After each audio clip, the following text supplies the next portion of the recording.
Hey guys, this is Roof here, aka Roof0Din. I'll be explaining my Holy Paladin PvE guide. It will give you what you need in stats and what you should glyph. So let's get right into it. Your main stats as a Holy Paladin are Mastery and Haste, then Spirit, and then Crit. Mastery and Haste have two different effects. So your haste is how quick you can cast your spell, and your mastery as a Holy Paladin is your stack up on the spell. So this right here, Illuminated Healing, that's your mastery. So I like to try and keep my mastery and haste balanced. You don't have to. It depends how you like to heal. If you like to do fast heals or quick heals, or if you prefer to have a little shield on your target after a heal. So each heal will generate X amount of shielded damage, which in fairness is kind of like more healing because it just absorbs your damage. So I have pretty much equal mastery and haste, just because I like it that way. Next on the agenda is Spirit. Spirit is your mana regain, so it depends how much mana you like. If you go quickly or if you don't. If you're like me, you might have this trinket which increased my spirit by 3.5k. That helps a lot while during boss fights. You can also, so Divine Plea, I have Arcane Torrent, and this I have great mana regain, so I don't really need as much spirit. And then last on the list is Crit. Crit you don't need much of. Your heals do crit. I prefer just to get all my heals out rather than to crit heal, even though I do crit heal not very often. As you can see, it's only 11% crit, so I don't have the chance to crit that all too often, but I can. I can even up my crit, but I don't want to because crit is the worst stat for a Holy Paladin, like when you have your mastery and your haste options along with your spirit. But that's that. Across my gear I have spirit, haste, intellect and mastery in my gem in my gem sockets. That's just to boost everything. Intellect is your main priority, so anything red, gem or intellect, because it's very important. Intellect even increase your mana and then it goes into mana regain, so it's kind of like spirit. Hey guys, let's go over glyphs. So glyph of Flash of Light is very important.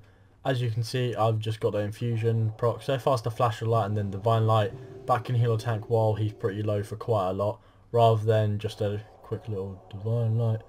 Or if I was to Flash of Light and then Divine Light, the heal would be a lot more, 10% more in fact. So that's really handy to use if someone's low. You can Flash of Light and then, like, say, Divine Light for a massive heal. The next one is Glyph of Divine Protection. So you're taking physical damage and you're also taking some magical damage. So I spec'd it into both, so then you can take an equal amount, because physical damage you can take from a type of AoE effect. So this is really effective to keep you on top. And then the last one is Protect of the Innocent. This is really good, especially if you have Eternal Flame, but I'll get to that in a minute. So when I Eternal Flame on a different target, that also heals me for 20% of that Eternal Flame. Not the ticks of the Eternal Flame, just a pure cast of the Eternal Flame.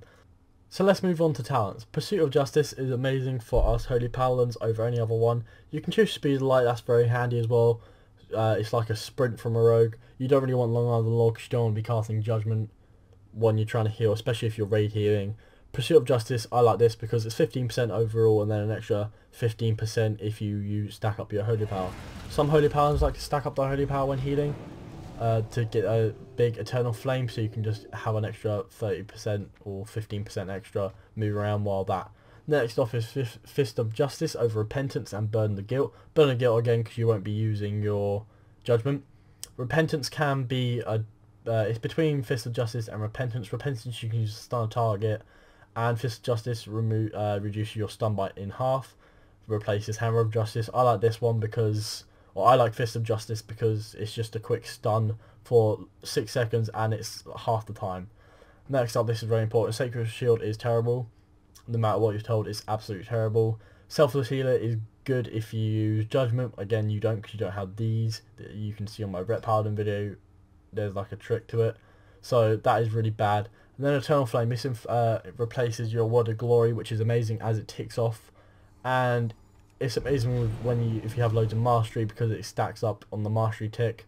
As you can see, it keeps going up and up and up, so that's amazing. Eternal Flame. Next up is Clemency, hands down, because you can You can use everything double. It's amazing. So I don't see why you wouldn't pick that. Next up is Divine Purpose over Sanctified Wrath and Holy Avenger. Holy Avenger is really bad because even though you generate 3 per, say, Holy Shock, it's really bad because then you have to use that and that, and it's not worth it at all. Sanctified Wrath is not worth it at all because it only reduces the cooldown of your Holy Shock by 50%. And even though your wings last longer, you don't always want to be using your wings unless it's an emergency. Divine Purpose is amazing because if you, I don't think it'll proc here, but if you use Eternal Flame or if you use Light of Dawn on a target, and then if that turns into another one, you can use another Eternal Flame on the second tank if you're raiding, or you can use a Light of Dawn onto the raid party, and then that can proc quite a few times. I've had 7 in a row, and 7 of them is amazing for no cost of mana, and that's when I'll almost doom. Next up, Holy Prism or Light's Hammer are amazing. You don't want to go into Execution Sentence unless you're doing a 5-man group or something, because that will heal only one target. Light's Hammer is great for AoE raid healing, even though it's on one spot. It's like a healing rain or something. It's really good if your targets are standing still and you want to do some damage and some healing. Holy Prism is also really good because you can send a beam. It's just a quick, it's like Light's Hammer, but it's a bit dulled down and it doesn't take time to tick off. So it's really good for a quick heal or a quick bit of damage on a target, but mostly used for healing. Another tip in my guide is to always buff Blessing of Might over Blessing of Kings, especially if you have a feral, or not a feral, especially if you have a druid in your group, because they give this blessing anyway, or if they give this buff anyway. Blessing of Might, if it's just you that can buff one of these two, always buff Blessing of Might, because that extra mastery does go a long way. So you see that, that's a 6.3k, and then if I was to buff this, it's on the shield. Sorry. 1 second.